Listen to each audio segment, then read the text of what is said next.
Did you have difficulty in discerning the priesthood? I would say yes. In a couple of areas. I think one is just not having clarity immediately, because apparently the Lord, it doesn't have the habit of revealing all things at once, at the beginning. So there was that, and then the other part. So within that difficulty, it was learning how to be patient with Him, and to be open to to the way that He wants to reveal His will. The other part was fear. Just fear, being afraid of taking the next step. And for me, the other obstacle was fear of not having a family, right? Not being married and having children. So that for me was a real desire. I mean, again, I didn't really start thinking about it seriously until I was 18 years old. So that means that during all that time, when a man begins to think about his future and family, and he's dating and all of that, that was the course I was going on. Did you have any serious girlfriends?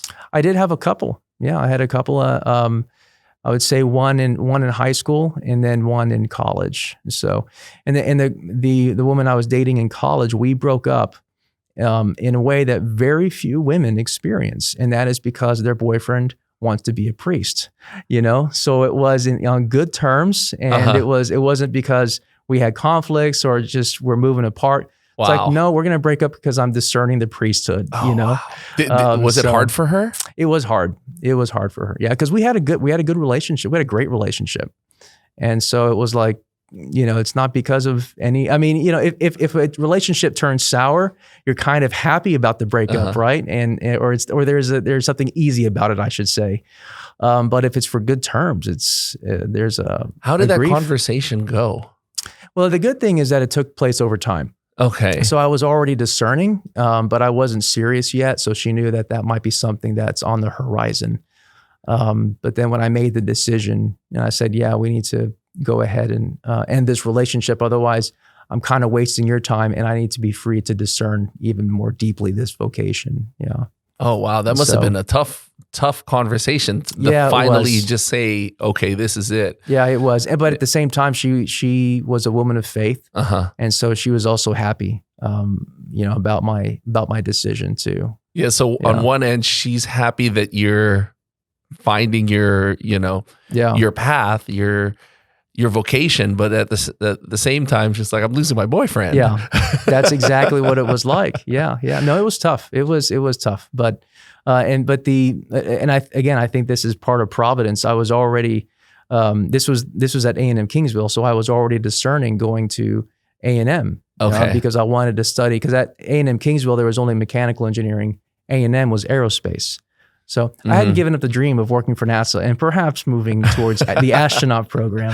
So, but anyway, so at the time I was discerning going to A&M in College Station. And so that kind of helped too with the break, to have that geographical distance. So that helped. That helped a lot. Did she say something like, because when Father David Michael was in, he had a similar conversation with his girlfriend at the time.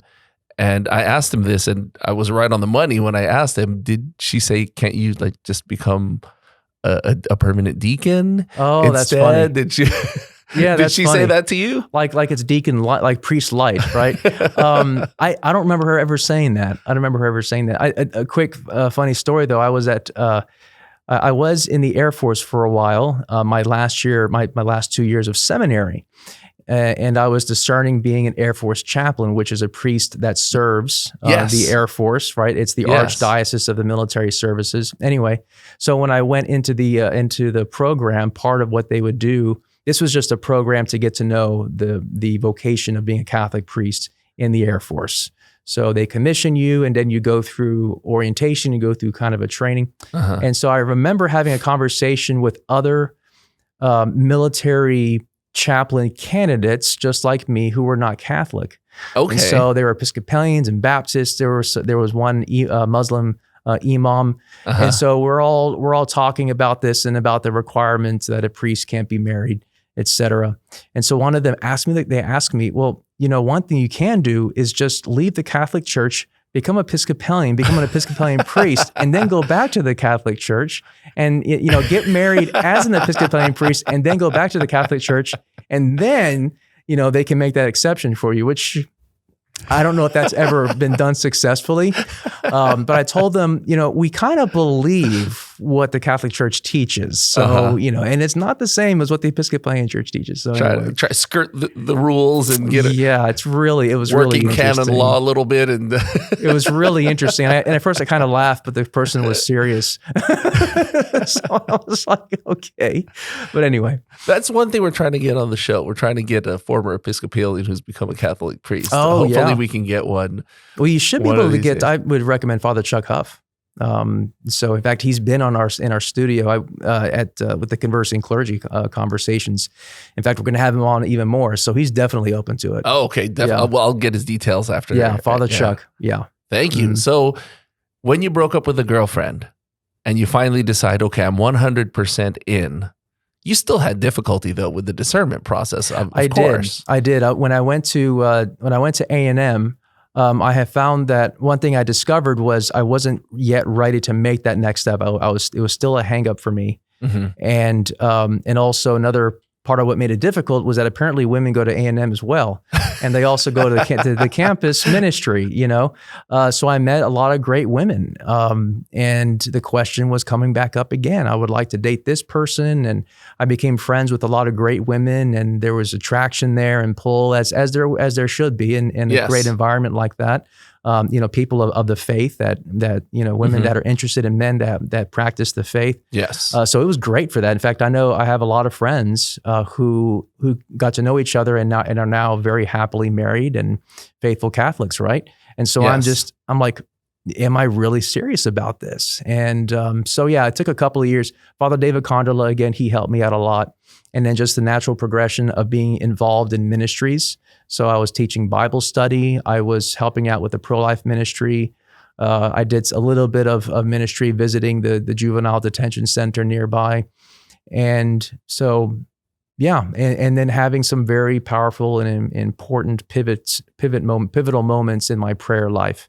Where the Lord was asking me, will you do this? And this is all during college. This is all during college. So your college was being paid for by your parents. Yes. Because you were not yet in the seminary. Right, exactly. So they were paying for my discernment. Yes. So it worked out well. Did your parents have any difficulty with you choosing the priesthood? I know you said your mom. Yeah. They were very supportive all along, my mother and my father. My mother was definitely saying prayers for me. Uh-huh. And I remember with my dad, he was always very supportive. And I think the one thing that was hard for them, of course, was the separation, that the separation felt different than from me just going to college.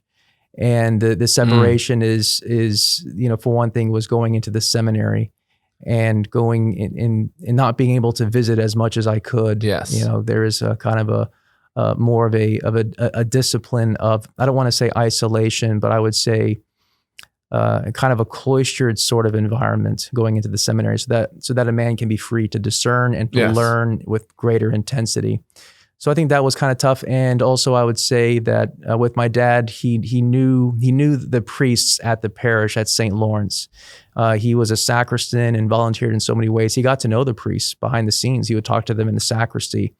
And so his concern was that I would suffer a lot, because the priesthood is not the easiest life. And in fact, I remember Father John Wire, God rest his soul, he turned to me one day when I saw him at the parish at St. Lawrence. He was the pastor at the time. And he turned to me and said, "Are you sure you want to be a priest? It's a very hard life." Uh-huh. And I think he was going through a tough time. But and he wasn't discouraging me. I think he was wanting me to take it seriously. Yes. So anyway, my dad was seeing that. And I think for my mom, I think it's just, attachment. Moms are attached to their children. So yeah. But again, they were both very supportive. Do you think it would have been more difficult on them if you were an only child? I don't know. I haven't even considered that. I would not be surprised if we were to travel to an alternate universe where I was the only child, and that being something very, very difficult for them, because I remember when my brother had had his twin boys, and my parents somehow they de-aged by 20 years when they saw the grandbabies. So, I mean, I could just see the happiness and the energy, and they were just so overwhelmed with joy. Because you're the oldest son. I'm the oldest son, and it's kind of the responsibility of the oldest son to pass on the family name. Right, exactly. But you've got a brother now. Yeah, and exactly. That kind of moved on to him, and now that he's got 2 boys. Yeah, and he's got boys, so that's going to be it, you know? Yes. So there's no pressure on you. There was no pressure on you. No pressure. So I didn't have the pressure to leave the Catholic Church and become Episcopalian and then come back to the Catholic Church after being Episcopalian priest. No pressure whatsoever. You and in that regard. your wife come back to the Catholic Church. Yeah, exactly. Me and my wife would have to become Episcopalian, then Catholic. And so, yeah. You know, an interesting thing too is, excuse me, a really interesting thing is that I have a family crest because we have, on my dad's side, we're British. And so we have a family crest that is passed down to the elder. And so my dad, being the elder, received this crest. It's just like a wooden sort of shape like that, and it's got different symbols. Yes. And so I have it. And so I'm thinking, well, who am I going to pass this on to? You know, yes, it wouldn't be my first parochial vicar, obviously. You know, that wouldn't count.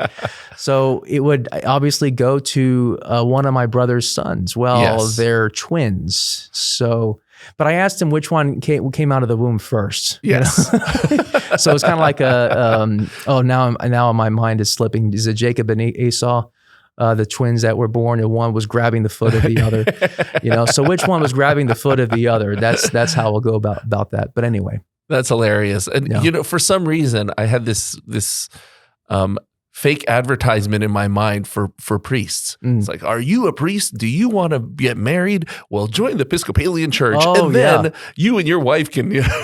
Yeah, you got to give that a really cool name too, right? You know, like the Emmaus journey of going off in a different direction and then allowing the Lord to turn you back to Jerusalem. There may be a whole line of law that you could study, like a canon law expert. You know how you have ambulance chasers, lawyers, right? Yeah. You could have those types of lawyers just like trying to prey on priests who are discerning, you know, or thinking of discerning out, or excuse me, seminarians. I think we have really, we've really have a breakthrough here in this conversation.